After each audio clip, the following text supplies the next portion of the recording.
সব দিক দিয়ে যোগ্য থাকলেও নিম্নোক্ত ভুলগুলোর জন্য আর্মির মাঠ থেকে বাদ পড়ে যেতে পারেন।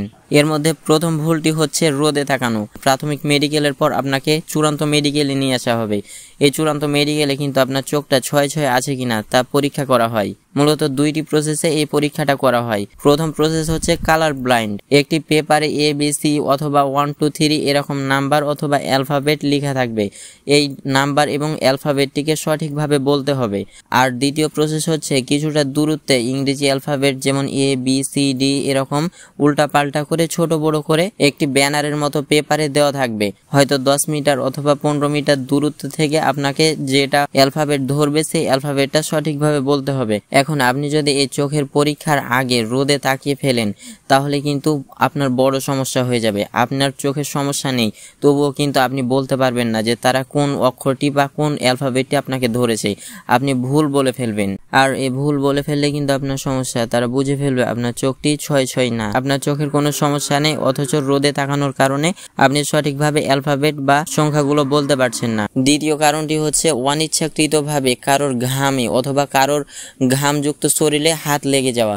দেখুন, তারা কিন্তু হাত পরীক্ষা করবে যে আপনার হাত ঘামে কিনা। মনে করুন আপনি এবং আরেকটি ক্যান্ডিডেট পাশাপাশি হাত ঘামা পরীক্ষার জন্য যে এক্সারসাইজটি থাকে সেই এক্সারসাইজটি করছেন। এখন আপনার হাত ঘামার সমস্যা নেই, কিন্তু এক্সারসাইজ করতে করতে অন্যজন প্রার্থীর ঘামযুক্ত শরীরে আপনার হাতটি লেগে গেল। এখন ঘামযুক্ত হাত যদি অফিসারগণ দেখে ফেলে তাহলে কিন্তু তারা ধরেই নেবে যে আপনার হাত ঘামে। এই কারণ দেখিয়ে আপনি নির্দোষ থাকলেও বা আপনার সমস্যা না থাকলেও তারা আপনাকে মাঠ থেকে বের করে দেবে। এরপরে যে পয়েন্টের উল্লেখ করব এটি হচ্ছে মোবাইলে অশ্লীল ভিডিও রাখা অথবা অশ্লীল ভিডিওর কোনো প্রমাণ রাখা।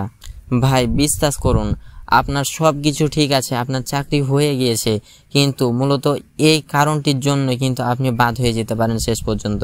তাই অবশ্যই বলবো, কোনোভাবেই খারাপ ভিডিও বা খারাপ জিনিসের সাথে জড়ানো যাবে না।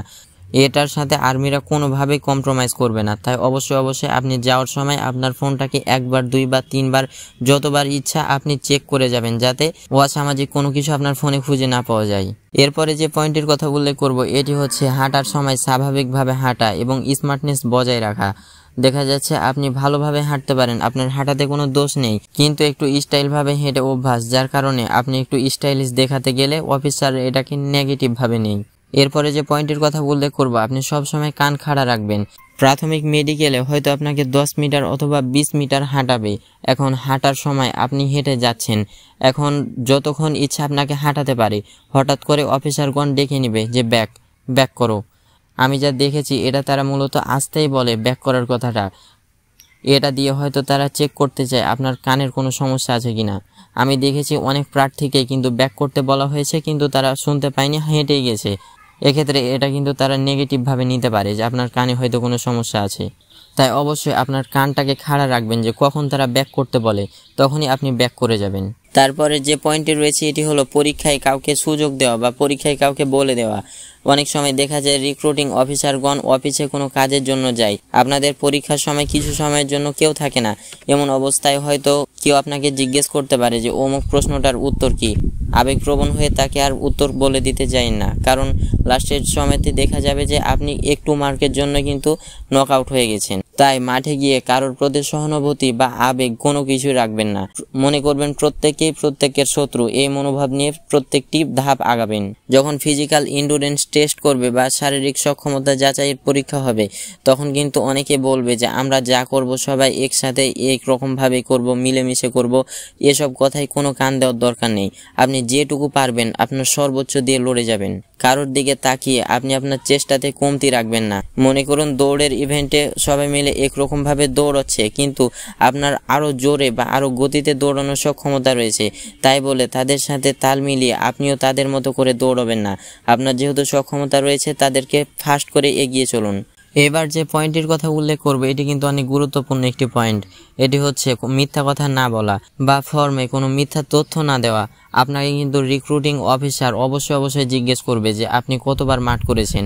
আপনি যদি একবার বা দুইবার মাঠ করে থাকেন, এখন আপনার মনে সন্দেহ হতে পারে যে আমি যদি রিক্রুটিং অফিসারকে বলে দেই যে আমি একবার মাঠ করেছি বা দুইবার মাঠ করেছি, তাহলে তো সে আমার বাদ পড়ার কারণ সম্পর্কে জানতে চাইবে। তখন আমি কি বলবো? এজন্য আপনার হয়তো ইচ্ছা করবে যে না, আমি বলে দিই যে এটাই আমার প্রথম মাঠ, কিন্তু আপনি এটা কখনোই বলবেন না। কারণ আপনি এর আগে কতবার মাঠ করেছেন, কি করেছেন না করেছেন এ সকল ইনফরমেশন কিন্তু তাদের কাছে অলরেডি রয়েছে। যদি প্রমাণ হয়ে যায় যে আপনি সেখানে মিথ্যা কথা বলছেন, তাহলে কিন্তু সেই সময় থেকে আপনাকে বাদ দেওয়ার জন্য তারা চিন্তা ভাবনা ভেবে নেবে। তাই অবশ্যই সত্য কথা বলবেন এবং যতবার মাঠ করেছেন, যে জন্য বাদ হয়েছেন, সবকিছু সত্যই বলে দিবেন। এরপরে যে পয়েন্টের কথা উল্লেখ করব এটি হচ্ছে অফিসার এবং আপনার সাথে যেসব প্রার্থী রয়েছে তাদের সাথে সবসময় নমনীয় ভদ্র আচরণ করা। দেখা যাচ্ছে পুরোটা মাঠে আপনি ভদ্রতা বজায় রেখে কাজ করেছেন, এখন সিলেক্ট করার সময় আপনার এই ভদ্রতাটাই কিন্তু তাদের কাছে একটা এক্সট্রা অর্ডিনারি পয়েন্ট হয়ে যাবে। এরপরের পয়েন্টটিতে হলো আমরা অনেকেই কিন্তু প্রথম মাঠ করতে যাই বা দ্বিতীয় মাঠ করতে যাই, এক্ষেত্রে আমরা চাই যে ক্যান্টনমেন্টের ভিতরে কি আছে না আছে দু একটা ছবি তুলে নিই, দু একটা ভিডিও করে নিই।